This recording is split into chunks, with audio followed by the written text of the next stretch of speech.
నమస్కారం. సింగరేణి సైరన్ సింగరేణి ముచ్చట్లు కార్యక్రమానికి స్వాగతం. సింగరేణి సంస్థలో అనేక కార్యక్రమాలు జరుగుతుంటాయి. ముఖ్యంగా సింగరేణి సంస్థకు సంబంధించి ప్లానింగ్ మరియు ప్రాజెక్ట్స్ విభాగం అనేది చాలా కీలకమైన పాత్ర పోషిస్తుంది. ఈ విభాగం వారే ఎక్కడ బొగ్గు గని తవ్వాలి, అది ఆ బొగ్గు గనులు ఎన్ని నిల్వలు ఉన్నాయి, ఎప్పటి వరకు తీయచ్చు, ఏ విధంగా తీయచ్చు అనే విషయాన్ని ఒక ప్రణాళికాబద్ధంగా తయారు చేసి అనుమతుల కోసం సంప్రదించడం, అనుమతులు సాధించడం, ఆ ప్రకారంగానే మనం బొగ్గు నిల్వల్ని తవ్వటం ప్రారంభించడం చేస్తాం. ఈ విభాగానికి జనరల్ మేనేజర్గా పనిచేస్తున్నారు శ్రీ పాలకుర్తి సత్తయ్య గారు. నమస్కారం సార్. నమస్కారం సార్. సింగరేణి సంస్థలో దాదాపు 40 సంవత్సరాలు మీరు సింగరేణి సంస్థలో వివిధ హోదాల్లో పనిచేశారు. మిమ్మల్ని ఇంటర్వ్యూ చేసే ముందుగా మీ గురించి కొన్ని విషయాలు చెప్పండి సార్. మీరు ఎక్కడ, ఈ ప్రాంతానికి సంబంధించిన వారు, ఎలా ఈ సింగరేణి కార్స్ కంపెనీ లిమిటెడ్కి వచ్చారు? నేను నూకలమర్రి అనే గ్రామం, వేములవాడ దగ్గరలో ఉన్నటువంటి గ్రామం, కరీంనగర్ జిల్లా నుండి విద్యాభ్యాసం పూర్తి చేస్తున్న క్రమంలో నాకు సింగరేణి గురించి ఫస్ట్ టైం మా ఊరు నుంచి ఒకతను కోల్ ఫిల్లర్గా రామగుండం JDK5లో పనిచేస్తూ ఉండేవాడు. ఆయన ఇచ్చినటువంటి ఈ కోల్ మైనింగ్ సింగరేణి కంపెనీ గురించి ఆ రోజుల్లో నాకు ఇచ్చిన స్ఫూర్తి ద్వారా నేను తప్పకుండా ఇంజనీరింగ్ మైనింగ్ ఉస్మానియా యూనివర్సిటీలో సీట్ తెచ్చుకొని చేసి ఇది చేయాలన్న ఉద్దేశంతో వచ్చాను. Okay sir. అదేవిధంగా నాకు ఇంటర్మీడియట్ అయిపోగానే ఉస్మానియాకి ఎంట్రన్స్ రాసి ఇలా మైనింగ్లో చేరి సింగరేణికి రావడం జరిగింది. సింగరేణి సంస్థలో మీ యొక్క ప్రస్థానం చెప్పండి సార్ సంక్షిప్తంగా. సింగరేణి ప్రాంతంలో నేను మొదట్లో వచ్చిన కొత్తలో అండర్గ్రౌండ్ మైన్స్ RK6 ఇంక్లైన్లో మరియు RK5 ఇంక్లైను, ఆ విధంగా RK4 ఇంక్లైను, MK4 ఇంక్లైను, తర్వాత SRP area SO2 GM, RKP SO2 GM, ఆ విధంగా Manuguru SO2 GM, Kothagudem SO2 GM, Kothagudem area, రామగుండంలో GDK8 ఇంక్లైన్లో కూడా SOM, GDK8A మేనేజర్గా మేనేజర్గా చేయడం జరిగింది. ఆ తర్వాత జనరల్ మేనేజర్ ప్రమోషన్ వచ్చిన తర్వాత ఇంప్లిమెంటేషన్ అండ్ ప్రాజెక్ట్ మానిటరింగ్ GMగా చేశాను. GM బిజినెస్ డెవలప్మెంట్గా చేసాము. బిజినెస్ డెవలప్మెంట్ తర్వాత ఏరియా GMగా చేయడం జరిగింది. ఆ తర్వాత భూపాల్పల్లి ఏరియా, ఆ తర్వాత GM ఎన్విరాన్మెంట్గా 1 సంవత్సరము, ఆ తర్వాత GM ప్రాజెక్ట్స్ ప్లానింగ్గా ఇప్పుడు 4 సంవత్సరాల నుండి చేస్తున్నాను. చాలా కీలకమైన విభాగంలో పనిచేశారు సార్. చాలా సంతోషం సార్. ముఖ్యంగా మనకి ఈ ప్రాజెక్ట్స్ అండ్ ప్లానింగ్ విభాగానికి సంబంధించి ఒక దగ్గర బొగ్గు తవ్వడం కోసం మీరు ప్రణాళిక రచించి బొగ్గు తవ్వడానికి ప్రారంభించడానికి ప్రయత్నిస్తారు. అప్పుడు ఆ గ్రామ ప్రజలు ఏమంటారంటే, ఇక్కడే బొగ్గు ఎందుకు తవ్వాలి, ఆ పక్కన ఖాళీ ప్లేస్ ఉంది కదా, అక్కడ తవ్వచ్చు కదా, లేకపోతే అడవి ఉంది అడవిలో తవ్వచ్చు కదా, జనరల్గా వారికి తెలియక అభిప్రాయం. మీరు ఫలానా ప్రాంతంలోనే బొగ్గు నిల్వలు ఉన్నాయని ఏ విధంగా నిర్ధారిస్తారు? అక్కడ కాకుండా వేరే చోట తవ్వే అవకాశం లేదా అనేది సాధారణ ప్రజల అభిప్రాయం. ఏమంటారు సార్ దీనిపై? అది మంచి ప్రశ్న.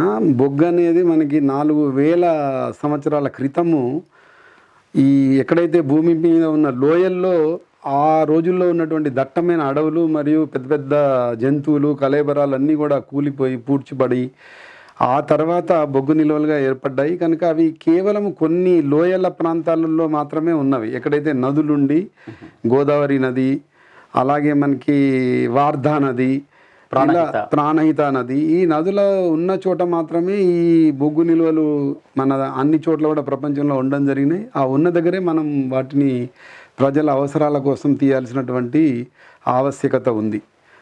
సో మీరు ఆ విధంగా ప్రణాళిక చేసి దాన్ని ఇంప్లిమెంట్ చేస్తారు. ఒక గని తవ్వటానికి ముందు మీరు ఏ విధంగా దానికి ప్రణాళిక తయారు చేస్తారు సార్? గతంలో చాలా రోజులు పట్టేది, నెలలు పట్టేది అనేవాళ్ళు, ఇప్పుడు ఎలా ఉంది? అవును, గతంలో ఒక ప్రాజెక్ట్ రిపోర్ట్ మనం తయారు చేసి దాన్ని అమలు చేసి ఒక గనిని మనం ప్రారంభించాలంటే సుమారుగా ప్రాజెక్ట్ రిపోర్ట్ చేయడానికే 12 నెలల నుండి 18 నెలలు పట్టేది. అవన్నీ కూడా మనం అందులో ఉన్న ఈ బొగ్గు నిల్వల్ని అంచనా వేయడము, వాటి రూపము, వాటి యొక్క స్ట్రక్చర్ని ఎలా ఉంది అని స్టడీ చేయడము, ఇదంతా కూడా మనకి చాలా సుదీర్ఘమైన సమయం పట్టేది. అదంతా మాన్యువల్గా అన్నీ కూడా మనము చేసుకోవాల్సిన స్కేల్ ఉపయోగించి చేయాల్సినటువంటి పరిస్థితి ఉండేది, ప్లానింగ్ అంతా కూడా. ఆ తర్వాత మనం ఈ ఇంటర్నెట్ సాఫ్ట్వేర్స్ వచ్చిన దగ్గర నుండి AutoCAD సాఫ్ట్వేర్స్, తర్వాత అత్యంత లేటెస్ట్ సాఫ్ట్వేర్స్ అన్నీ కూడా సింగరేణి సంస్థ తీసుకురావడం వలన ఈరోజు మనము ఈ బొగ్గు నిల్వల్ని, ఈ ప్రణాళికల్ని తయారు చేయడానికి 3 నెలల నుంచి 4 నెలల లోపు అన్నీ పూర్తయిపోతున్నాయి. మనకు కావాల్సిన మోడలింగ్లు కూడా ఏ విధంగా మనం దీన్ని మోడల్ చేయొచ్చు, ఏ విధంగా పూర్తిగా ఇందులో తెలియని వాళ్ళకు కూడా ఇట్లా ఉంది అని చెప్పి చూపించవచ్చు అనే టైప్లో ఇప్పుడు మనకి సాఫ్ట్వేర్స్ వచ్చాయి, దాంతో చాలా వేగంగా చాలా అక్యురేట్గా చేయగలుగుతున్నాం, తక్కువ సమయంలో చేయగలుగుతున్నాం. సో ఎటువంటి పొరపాటు లేకుండా కూడా చేయగలుగుతారు. ఎటువంటి పొరపాట్లు ఉండవు. రెండవది ఏమిటి అని అంటే చట్టపరంగా కూడా వీటిపైన మనకి బాగా అకౌంటబిలిటీ బాధ్యత వచ్చింది. ఆ బొగ్గు నిల్వలు అనేవి ప్రజల సంపద కనుక వాటికి ఒక లెక్క వచ్చింది, ఇంతకుముందు ఉండేది కాదు. మనకున్న లీజ్లో ఎన్ని మిలియన్ టన్నుల బొగ్గు నిల్వలు ఉన్నాయి, ఎంత తీసామని ప్రతి దానికి కూడా ఒక రికార్డింగ్ వచ్చింది. ఆ విధంగా ఇప్పుడు మనం అత్యంత వేగంగా చేయడానికి సింగరేణి ఏవైతే అతి కొత్త సాఫ్ట్వేర్లు అన్నీ తీసుకొని చేయగలుగుతున్నామో చాలా క్లియర్గా ఉన్నది. మీరు సాఫ్ట్వేర్లు అన్నారు సార్, వాటి గురించి కొన్ని వివరించండి. కొన్ని ముఖ్యమైన సాఫ్ట్వేర్ ఏ విధంగా? ముఖ్యమైన సాఫ్ట్వేర్లు ఏమిటి అంటే మనకి జియోలాజికల్ దాన్ని ఇంతకుముందు మనం మోడల్ చేయాలి అని అంటే ఎలా ఉంది అనే దానికి మనకి సాఫ్ట్వేర్స్ ఉండేవి కాదు. మైనెక్స్ సాఫ్ట్వేర్ అనేది ముందుగా మనం తీసుకొని ఈ భూగర్భం లోపల పొరలన్నీ కూడా ఏ విధంగా ఉన్నాయి, ఎటు ఏటవాలు ఉన్నది, ఎంత మందంతో ఉన్నది అని, అంతేకాకుండా ఆ బొగ్గు యొక్క నాణ్యత కూడా ఏ విధంగా ఉంది అని మనము వాటిని అనాలిసిస్ తోటి ఇక్కడ ఈ గ్రేడ్ ఉంటుంది, ఇక్కడ ఈ గ్రేడ్ ఉంటుంది అని మనకు పూర్తిగా ఒక మోడల్ని తయారు చేసేటువంటి ఏర్పాటు మైనెక్స్ ద్వారా లభించింది. తవ్విన తర్వాత ముందే మనకు ముందే తెలుస్తుంది. సో దాని తర్వాత మనం కాల్సన్ అని ఇంకొక కొత్త సాఫ్ట్వేర్ తీసుకున్నాము. ఈ మోడల్ని కాల్సన్లో వేసి అందులో ఉన్నటువంటి నిల్వలన్నీ కూడా మనకి కరెక్ట్గా అక్యురసీగా అంటే దాదాపు 1 మిల్లీమీటరు చిన్న సైజు పార్టికల్ని కూడా మనం అందులో మెజర్ చేసేటువంటి వ్యవస్థ వచ్చింది ఇప్పుడు ఉన్న సాఫ్ట్వేర్. సో టన్నులలో కూడా 1 గ్రామ్ కోల్ని కూడా మనము ఎంతనో ఎస్టిమేట్ చేసేటువంటి వ్యవస్థ వచ్చింది. దీని ద్వారా మనకి ఆ ప్లాన్లు తయారు చేస్తున్నప్పుడు దానిలో పెట్టుబడి పెట్టాల్సిన క్యాపిటల్ కానీ ధనం ఎన్ని కోట్ల రూపాయలు పెట్టాల్సి వస్తుంది, దానికి మనం తీయడం ద్వారా ఎంత ఆదాయం వస్తుంది, ఈ పెట్టుబడి ఆదాయం మధ్యలో మనకి లాభదాయకత ఏ విధంగా ఉంటుంది అనేది ప్రతి సంవత్సరానికి ముందే మనము చేయడానికి వీలవుతుందన్నమాట. చాలా బాగుంది సార్. గతంలో అయితే అట్లా ఉండేది కాదు. గతంలో ఇదంతా ఉండేది కాదు. సో ఇప్పుడు అంటే ఒక గని నుంచి ఇంత నిలువలు తీయగలం, ఇంత అమ్మగలం అనేది ఒక అంచనాకు మీరు ఖచ్చితంగా రాగలుగుతున్నారు. ఇంకా ఏమైనా సాఫ్ట్వేర్స్ ఉన్నాయి సార్? ఇంకా దీనిలోనే ఇది మనకు ఈ నిల్వలు ఈ ప్లానింగ్కి సంబంధించి కాకుండా సార్ మనము రీసెర్చ్ అండ్ డెవలప్మెంట్ R&D ఇదివరకు ఏంటంటే మనం బయట ఇన్స్టిట్యూట్లకు ఇచ్చి చేయించుకునేవాళ్ళం. ఇప్పుడు మనం ఒక మైనింగ్ చేస్తున్నప్పుడు రక్షణకు సంబంధించినటువంటి ముఖ్య అంశాలు అవి బెంచ్లు స్లైడ్ అవ్వడం కావచ్చు, లేదా మనం పోసిన డంపులు కూడా కిందికి జారిపోవడము, తద్వారా పెద్ద ప్రమాదాలు జరుగుతూ ఉండడము, ఇలాంటివన్నీ కూడా ఇప్పుడు మనకి సాఫ్ట్వేర్స్ ఉన్నాయి. ఫ్లాగ్ 2D అని సాఫ్ట్వేర్ ఉంది. ఆ సాఫ్ట్వేర్లో మనం డిజైన్ చేస్తున్నప్పుడే, ప్లానింగ్ చేస్తున్నప్పుడే మనము 10 మీటర్లు అని ఇలా కిందికి దిగుతున్నప్పుడు ఈ 10 మీటర్ల దానికి అక్కడ ఉన్నటువంటి భూమి పొరలో ఇది ఆగుతుందా లేకపోతే జారిపోయే అవకాశం ఉన్నదా అనేది ఎంత ఫ్యాక్టర్ ఆఫ్ సేఫ్టీ తోటి మనం పెట్టిన డిజైన్ పనికొస్తుందా లేదా అని చూడడానికి ఉంది ఈరోజు. దానివల్ల మనము చాలా సురక్షితంగా మైన్ యొక్క ఓపెన్ కాస్ట్ని నడిపించడానికి సులువైపోయింది. అంటే ఒక ఓపెన్ కాస్ట్గా ఉంది, ఇప్పుడే ప్రారంభమైంది. కానీ ఒక 10 సంవత్సరాల తర్వాత బెంచెస్ ఏ విధంగా పెట్టాలి, పెట్టినా ప్రమాదం లేదు అనేది మీరు ముందే సూచించగలుగుతారు. దీని ద్వారా చాలా బాగుంది సార్. సార్ ఇంకొకటి ఇప్పుడు చూడండి సార్, గతంలో చూసినట్లయితే మనకి భూగర్భ గనులు ఉండేవి, తర్వాత కొన్ని ఓపెన్ కాస్ట్లు వచ్చినాయి. ఇప్పుడు చూస్తుంటే సింగరేణి కాలేజ్ కంపెనీ లిమిటెడ్ దాదాపు మూతబడిన భూగర్భ గనుల్ని ఓపెన్ కాస్ట్లు చేస్తున్నట్టుగా కనిపిస్తుంది. ఏంటి సార్ దీనికి కారణం? ప్రధానంగా అవే వస్తున్నాయి ఓపెన్ కాస్ట్లు. కరెక్ట్ ప్రశ్న అడిగారు గణశంకర్ గారు. మనకి ముఖ్యంగా మైనింగ్ లీజుల్లో మొదట్లో మనం అంతా మన ప్రభుత్వ సంస్థ ప్రభుత్వ పెట్టుబడి ద్వారా మనము ఎక్కువ భూగర్భ గనుల్ని మనము ఏర్పాటు చేసుకొని నడిపించుకోవడం జరుగుతుంది. మైనింగ్ లీజులు ఉన్నాయి కనుక అలాంటి మైనింగ్ లీజులలో భూగర్భ గనులన్నీ కూడా కాలక్రమేణా మనకి వచ్చినటువంటి ఈ ప్రభుత్వ పాలసీ విధానాలలో వచ్చిన మార్పుల ద్వారా మనమంతా కూడా మన లాభాలు స్వయంగా సంపాదించుకోవడము, మనకు ప్రభుత్వం నుంచి మద్దతు లేకపోవడము, మనమే ముందుకి మన కంపెనీ యొక్క భవిష్యత్తుని నిర్దేశించుకుంటూ లాభాల ద్వారా ముందుకు పోయేటువంటి వ్యవస్థ రావడం వల్ల 94 నుండి మనం ఎప్పుడైతే భూగర్భ గనులలో మనకి నష్టాలు వచ్చేవన్నీ ఆపేసుకొని ఏవైతే ఓపెన్ కాస్ట్ చేయగలమో ఆ రోజుల్లోనే మనం ఓపెన్ కాస్ట్లు మొదలుపెట్టాం. అలాంటి ఓపెన్ కాస్ట్లు మనకి ఈరోజు లీజులలో దాదాపు పూర్తి నిల్వల్ని తీసేసాం. భూగర్భ గనులలో తీయగా మిగిలినటువంటి నిల్వలు ఉన్నాయి. ఏవైతే కొన్ని సీములు ఏవైతే భూగర్భం ద్వారా మనం చేయలేనటువంటివి కూడా ఉన్నాయి, తక్కువ మందం ఉన్నటువంటి సీములు ఉన్నాయి. Okay sir. మన భూగర్భంలో 1.5 అంటే 1.5 మీటర్ల కంటే ఎక్కువ ఉన్న సీములు మాత్రమే నడిపాం. Okay sir. కానీ మనకి 30 సెంటీమీటర్ల కంటే ఎక్కువ ఉన్న సీములు కూడా దాదాపు 9-10 సీములు ఉన్నాయి మన మైనింగ్ లీజులలో. ఆ నిలువల్ని ఓపెన్ కాస్ట్ ద్వారా తీయడానికి మనకి ఇప్పుడు వీలవుతుంది. అందుకని అవే కాకుండా ఈ ఏవైతే భూగర్భం ద్వారా తీయంగా మిగిలినవి ఉన్నాయో బ్యారియర్స్ రూపంలో రక్షణ కోసము ఆ నిల్వల్ని కూడా తీసుకోవడానికి వీలవుతుంది. ఇప్పుడు ఒక భూగర్భ గనిలో గతంలో ఇట్లాగా గదులు మాదిరిగా తీసుకుంటూ పోతారు కదా, కొంత వదిలేస్తారు ఎందుకంటే కూలిపోకుండా. ఇప్పుడు మీరు ఆ బొగ్గును తీయబోతున్నా ఉంటే ఉంటుంది. అవునవును, కరెక్ట్. మనం ఏవైతే పిల్లల రూపంలో తీసి మిగిలిన డెవలప్మెంట్ డీప్లింగ్ అయిన గోపు తీసి చుట్టూ బ్యారియర్ ఉన్న నిల్వలు వదిలేస్తాం, వాటిని కూడా ఇప్పుడు ఓపెన్ కాస్ట్ ద్వారా తీస్తున్నాము. Okay sir. అది కూడా మనం లాభదాయకంగా తీయగలుగుతున్నాము మనకు ఉన్నటువంటి స్ట్రిప్ రేషియోల ద్వారా. అందుకని మనకు లీజ్ ఉంది, అక్కడ నిల్వలు ఉన్నాయి. అక్కడ రెండవది మన వ్యవస్థ అంతా కూడా ఉన్నది. అంటే మన ఆఫీసులు, మన కాలనీలు, మనకు పవర్ సప్లై సిస్టము, బొగ్గుని రవాణా చేసే సిహెచ్పిలు, వర్క్షాప్లు ఇవన్నీ ఉన్నవి. ఇవన్నీ ఉన్నప్పుడు మనకి కొత్తగా అక్కడ బొగ్గు నిల్వలు అనేవి వదిలిపెట్టి రాకుండా ఆ ఉన్న నిల్వల్ని కూడా అత్యంత సమర్థవంతంగా తీయడానికి ఈరోజు మనకు టెక్నాలజీ కూడా వచ్చింది కనుక లాభదాయకంగా తీయడానికి వీలవుతుంది కనుక మనం భూగర్భ గనులుగా సింగరేణి మాత్రమే చేస్తుంది భారతదేశంలో ఇప్పటివరకు అండర్ గ్రౌండ్ని ఓపెన్ కాస్ట్ చేయడం అన్నవి. సో ఈ ఖనిజ సంపదని అట్లాగా భూమిలో వదిలేయకుండా దాన్ని జాతి కోసం వినియోగిస్తున్నాం ఇంకొక రకంగా చెప్పాలంటే. కరెక్ట్. సో అయితే సార్ ఇప్పుడు ఒక భూగర్భ గనిలో ఎంత శాతం అంటే 100 టన్నులు ఉందనుకుందాం సార్ ఉదాహరణకి, లేదా 1000 టన్నులు ఉందనుకున్నాం. ఒక భూగర్భ గని తవ్వకం పూర్తి చేసింది, ఎంత బొగ్గును వదిలేస్తుంది అక్కడ? అది మనం ఒక భూగర్భ గని ద్వారా కేవలము 32-33% బొగ్గు నిల్వల్ని మాత్రమే తీసాం. సుమారుగా 67-70% బొగ్గు నిల్వలు అన్నీ ఆ సీమ్లలో అలాగే వదిలేసాం. సో 60% ఇప్పుడు మనం 60% ఇప్పుడు ఓపెన్ కాస్ట్ ద్వారా తీస్తున్నాం. Great sir.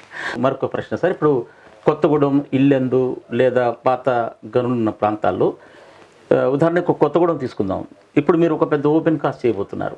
గతంలో అక్కడ అవన్నీ భూగర్భ గనులు, దాని గురించి చెప్పండి సార్. దానివల్ల కొంత లైఫ్ పెరుగుతుందా కొత్తగూడానికి? పెరుగుతుంది. ఇప్పుడు కొత్తగూడెంలో మనకి బ్రిటిషర్స్ ఉన్నప్పటి నుంచి నడుస్తున్నటువంటి ఏరియా అది. దానిలో మనం దగ్గర 18 మైన్లు ఇదివరకు భూగర్భం ద్వారా నడిపి వాటన్నింటిని కూడా మూసేసి ఈరోజు క్లోజ్ అయిపోయినటువంటి మైన్స్ అది. అక్కడ మనకి సుమారుగా ఇప్పుడు వెంకటేష్ ఖని అనే ఒక కొత్త నూతన ఓపెన్ కాస్ట్ని ఏర్పాటు చేయడానికి మనం ఈ భూగర్భ గనులన్నింటినీ వదిలిపెట్టినటువంటి ఏవైతే తీయలేనటువంటి భూగర్భ పద్ధతి ద్వారా ఆ బొగ్గు నిల్వల్ని ఇప్పుడు మనం ఈ ఓపెన్ కాస్ట్ ద్వారా తీస్తూ ఒక 40 సంవత్సరాల వరకు ఆ ఏరియాలో కొత్తగూడెంలో ఇప్పుడు వస్తున్నటువంటి మనకు 40 లక్షల టన్నుల కోలు సాలీనా కంటే మనము 53 లక్షల టన్నుల సాలీనా తీయడానికి వచ్చే సంవత్సరం నుంచి నూతన ప్రాజెక్టుని ఏర్పాటు చేసాం. మనకి బోర్డు అనుమతులు, ప్రభుత్వ అనుమతులు దాదాపుగా లభించాయి. కేవలం ఒక పర్యావరణ అనుమతులు, అవి కూడా నిన్ననే మనకి TOR అనేది వచ్చింది. సో రాబోయే ఏప్రిల్ వరకు ఇవన్నీ కానీ ఆ ఈసీ కూడా తెచ్చుకోగలిగితే ఈ నూతన గనిని మనం అక్కడ మనకి అయిపోయిన 3 గనుల స్థానంలో ఒక గని ద్వారానే అంతకంటే ఎక్కువ బొగ్గు నిల్వల్ని మనం తీసుకురాగలుగుతున్నాము. రాబోయే 40 సంవత్సరాల వరకు ఆ ఏరియాకి మనం మళ్ళీ కొత్త అయిపోయిన గనుల స్థానంలో ఏరియా ఇక పూర్తయిపోతుందంటే అలా లేకుండా ఇంకొక 40 సంవత్సరాల వరకు మనం జనరల్గా కొత్తగూడెం పని అయిపోయింది, ఇంకా కొత్తగూడెం గనుల్లో ఉంటారు. ఇప్పుడు మరొక 40 సంవత్సరాల జీవితాన్ని ఇవ్వబోతున్నారు మీరు. అవును, ఈ రకంగా పాత గనుల్లో ఉన్న బొగ్గులు తీయడం ద్వారా. What about Ramagundam sir? రామగుండంలో ఒక ఓపెన్ కాస్ట్ చేయబోతున్నారు. రామగుండంలో కూడా రామగుండం కోల్ మైన్ అనే ఒక అతిపెద్ద ప్రాజెక్ట్ని, అలాగే జీడీకే కోల్ మైన్ అనే ఇంకొక ప్రాజెక్టుని అక్కడ మనకి ఏవైతే 2 ఓపెన్ కాస్ట్ గనుల ద్వారా బొగ్గు నిల్వలు పూర్తిగా తీసేసి వాటి స్థానంలో మనకి ఇంకా 2 కొత్త అక్కడ ఆ రీజియన్లో కావాల్సిన అవసరాన్ని దృష్టిలో పెట్టుకొని ఈ మధ్యలో మనం 2 ప్రాజెక్టులని పూర్తి చేసి జీడీకే కోల్ మైన్ ఈ సంవత్సరమే మనం అది ప్రారంభించుకోవడానికి. అంటే అందులో ఏ భూగర్భ గనులు కలిసి ఉన్నాయి సార్? జీడీకే 5 ఇంక్లైన్ అనే భూగర్భ గనిలో వదిలిపెట్టబడిన నిల్వల్ని మనము ఇప్పుడు రాబోయే 10 సంవత్సరాల్లో 33 మిలియన్ టన్నులు సాలీనా 3.5 మిలియన్లు తీయడానికి ఏర్పాట్లు చేస్తున్నాం. అది ఈ సంవత్సరమే ప్రారంభించుకోవడానికి ఇంకో 10-15 రోజుల్లో అన్ని ఏర్పాట్లు చేయబడ్డాయి రామగుండంలో. దాని తర్వాత ఇంకో ఈ ప్రాజెక్ట్ రామగుండం కోల్ మైన్ అన్నది జీడీకే 10 ఇంక్లైన్ అనే ఒక గనిని మనం గతంలో 10 అన్న గనులని భూగర్భంలో తీసేసి మిగిలిపోయిన రిజర్వ్స్ ఉన్నాయి. అవును సార్. సుమారుగా 140 మిలియన్ టన్నుల రిజర్వ్ ఉన్నది. అన్ని మిలియన్ టన్నులకి మనం సాలీన 6 మిలియన్ల చొప్పున తీయడం కొరకి Ramagundam open cast projects extension పేరు మీద రామగుండం కోల్ మైన్ అని ఆ గనికి సంబంధించిన అన్ని అనుమతులు తీసుకుంటున్నాం. త్వరలో దాన్ని కూడా ప్రారంభిస్తాం వచ్చే సంవత్సరం ఏప్రిల్ నుండి అని. సో గోదావరి ఖనిలో కూడా చాలా లైఫ్ ఉంది ఇంకా దీని. గోదావరికంలో కూడా చాలా లైఫ్ ఉంది. వాట్ అబౌట్ బెల్లంపల్లి రీజన్లో ఇట్లా ఉన్నాయి? బెల్లంపల్లి రీజియన్లో కూడా మనం ఇప్పుడు ఉన్న రామకృష్ణాపూర్ ఓపెన్ కాస్ట్ గనిని కూడా ఆర్కే 1A సైడ్ అంటే మధ్యలో RK3, RK4 ఇవన్నీ మనం మూసివేసిన గన్లు ఉన్నాయి. ఆ గన్లలో 23 మిలియన్ టన్నుల బొగ్గుని ఇంకొక 10 సంవత్సరాలు తీసుకోవడానికి రామకృష్ణాపూర్ ఓపెన్ కాస్ట్ గనిని విస్తరించడానికి అన్ని ప్రణాళికలు మొదలు పెట్టాము. వచ్చే సంవత్సరం ఏప్రిల్ లోపు వాటికి సంబంధించిన అనుమతులన్నీ కూడా లభిస్తాయని ఆశిస్తున్నాం. Great sir. అలాగే ఇంకొక ప్రాజెక్టు మనకి బెల్లంపల్లిలో ఖైరగూడ ఓసి ఒకటే నడుస్తున్నది. అక్కడ గోలేటి 1A అనే ఒక భూగర్భ గని బంద్ అయింది. గతంలో MVK3, MVK2, MVK5 ఈ గనులన్నీ కూడా మనం భూగర్భంతో నడిపి క్లోజ్ చేసి అక్కడ ఉన్న బొగ్గు నిల్వలని తీసేసాము, అయిపోయాయి. ఇప్పుడు వాటి స్థానంలో MVK ఓపెన్ కాస్ట్ అనేటువంటి ఒక ఓపెన్ కాస్ట్ గనిని కూడా మనం ప్రారంభించుకుంటున్నాము. అలాగే గోలేటి ఓపెన్ కాస్ట్ అనేది కూడా దానికి సంబంధించిన అనుమతులు మనకు ఆల్రెడీ ఇప్పటికే 3 అనుమతులు లభించాయి. ఓకే. త్వరలో ఈ 2 గనుల్ని కూడా అక్కడ మనం ప్రారంభించుకోగలిగితే బెల్లంపల్లి ఏరియా కూడా గతంలో లాగా పూర్వ వైభవము లభిస్తూ మళ్ళీ రాబోయే ఒక 15 సంవత్సరాలు అత్యంత ఉత్పత్తి తీసే అవకాశాలు ఉన్నాయి. ఓకే సార్, చాలా గ్రేట్ సార్. ఇది అంటే ఏదైతే ఇది సంపద, దేశ సంపద, ప్రజలకు ఉపయోగపడాల్సిన సంపద, దాన్ని అట్లాగా భూమిలో వదిలేకుండా మీరు ఏదైనా తీయటం, తర్వాత ఉన్న వనరులను వాడుకోవడం వల్ల ఎక్కువ ఖర్చు లేకుండా కూడా చేయగలుగుతారు. Great sir. ఇదే సమయంలో మీరు లీజ్ అనే పదం వాడుతున్నారు. అది ఇప్పుడు మనకి ఏమిటి అని అంటే భారతదేశంలో స్వతంత్రం రాకముందు కూడా సుమారుగా ఒక 1000కి పైన భూగర్భ గనులు ఈ బొగ్గు పరిశ్రమలో నడుస్తూ ఉన్నాయి. అందులో మొట్టమొదటి ప్రభుత్వ సంస్థగా సింగరేణి కాలరీస్ నైజాం ప్రభుత్వం నుంచి మనకు లభించిన లీజుల ద్వారా ఇక్కడ మనం గనులు నడుపుతూ ఉన్నాం. తెలంగాణలో ఆ రోజు ఆంధ్రప్రదేశ్ కింద ఉండేది, తెలంగాణలో మనం నడుపుతూ ఉన్నాం. అలాగే టాటా వాళ్ళు కూడా 999 సంవత్సరాలకి రాణా ప్రతాప్ సింగ్ రాజు ద్వారా లీజులు పొంది వాళ్ళు కూడా అక్కడ నడుపుతూ ఉన్నారు. 3 గనులు నడుపుతున్నారు. వాళ్ళ రాజులు కదా, రాజుల కాలంలో ఇచ్చిన లీజుని ఇప్పుడు ఒప్పుకుంటున్నారా? ఆ లీజుల్ని స్వతంత్రం వచ్చినప్పుడు మనకి 1947లోనే మనకి ఇండియన్ ఇన్స్ట్రుమెంటేషన్ యాక్ట్ కింద ఈ 2 అగ్రిమెంట్లని ప్రొటెక్ట్ చేస్తూ గవర్నమెంట్ కొత్త చట్టాలను తీసుకొచ్చింది.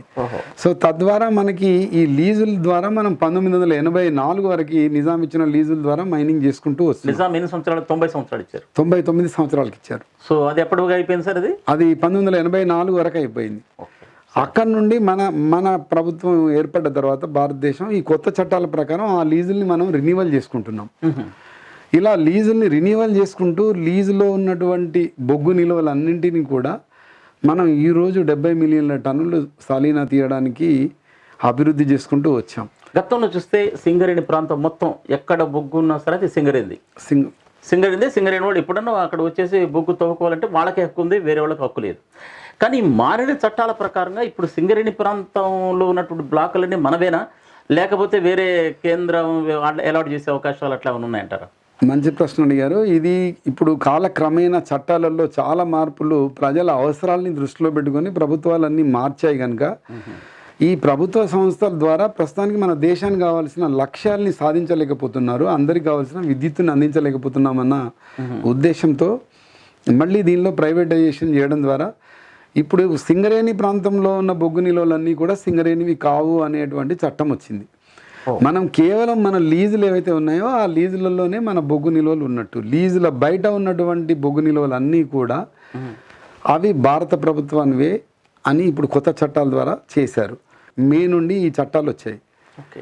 అటువంటిప్పుడు సింగరేణి ఏదైనా కొత్తగాని ప్రారంభించాలంటే, అంటే లీజులో ఉన్న ఈ భూగర్భ నుంచి ఓపెన్ కాస్ట్ చేయడం కాకుండా అప్పుడు కూడా మనం కేంద్రం నుంచి అడిగి తీసుకోవటం కానీ లేదా ఈ పోటీలో పాల్గొనడం కానీ చేయాల్సి వస్తుందా సార్? అవును. ఇప్పుడు ఆ బ్లాకులన్నింటినీ కూడా కేవలం సింగరేణి వేలం ద్వారా మాత్రమే పొందాల్సిన అవసరం ఉన్నది. మన దగ్గర ఉన్నటువంటి బ్లాకులు కూడా ఇంకా 41 బ్లాకులు మనకి సింగరేణి 6 జిల్లాలలో లీజుల బయట ఉన్నాయి.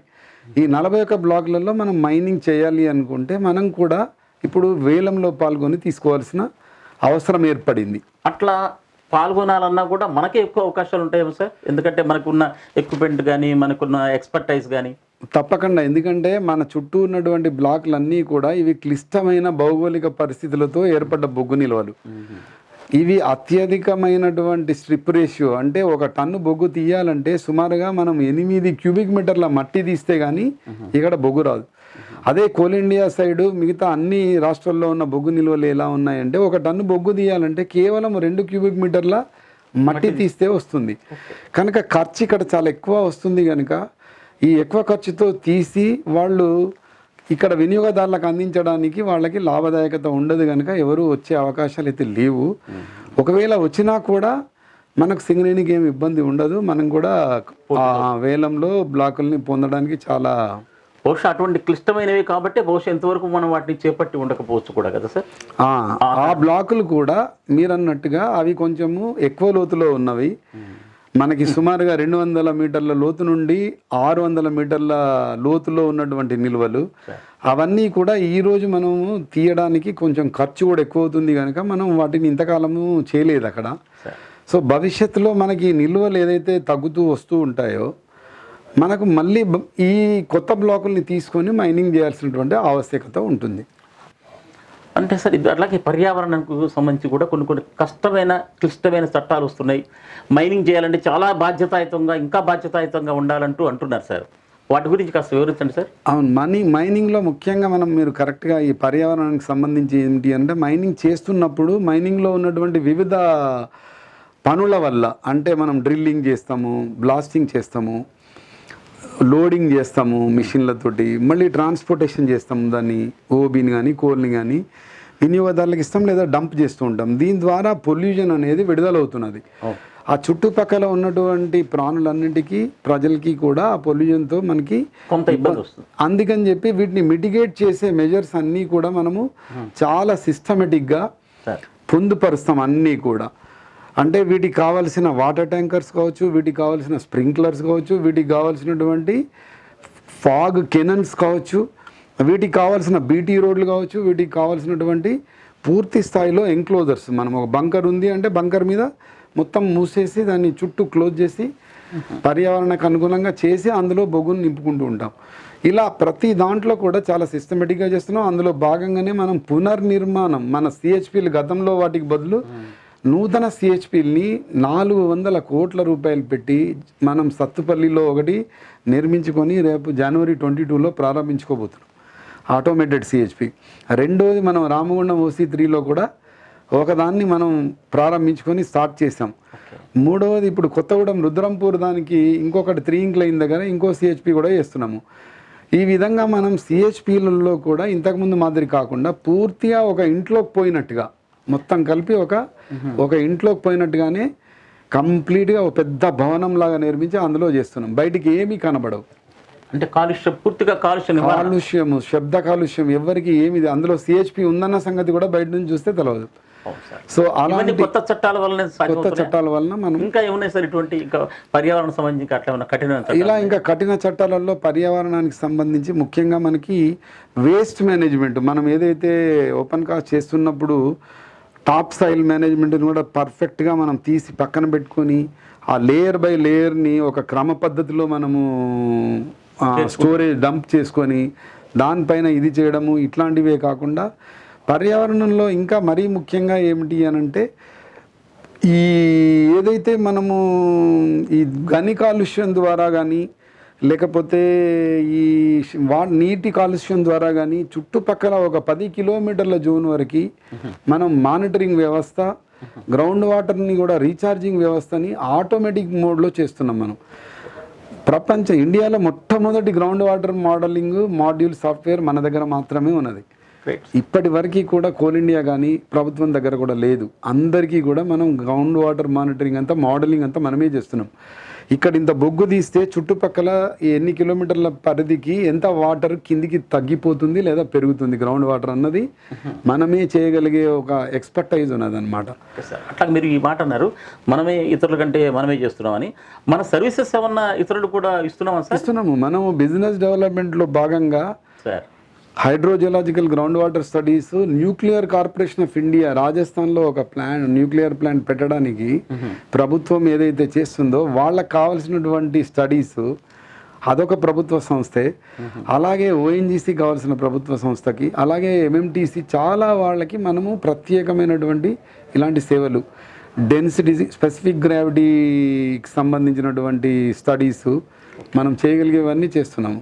సార్ ఇప్పుడు చూడండి సార్, ఇప్పుడు మీ ప్లానింగ్ సంబంధించి కూడా మరొక ప్రశ్న అడుగుతాను.